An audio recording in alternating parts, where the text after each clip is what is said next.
আবার চলে আসলাম পেঁয়াজের এখানে। যে সুন্দর একটা স্মেল আসছে, আপনাদের তো আর মোবাইলে আমি এটা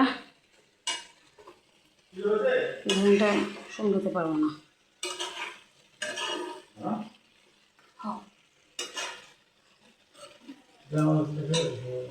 দেখেছেন কত সুন্দর লোভনীয় কালার হয়েছে। মাশাআল্লাহ মাশাআল্লাহ বলবেন সবাই। আমার বাবা খেয়েছিল, সে আজকে ডিউটিতে যাবে, খাবার খেতে রেখেছে।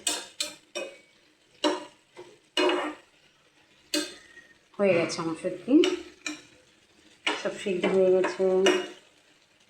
এখন আমি আঁচটা একটু বাড়িয়ে দেব, যার মধ্যে রাখলে তাপে তাপে আরও ভাজা ভাজা হয়ে যাবে।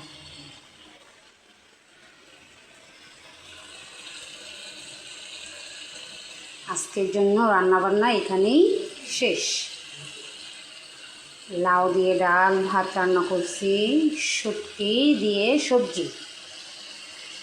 সবাই ভালো থাকবেন, সুস্থ থাকবেন।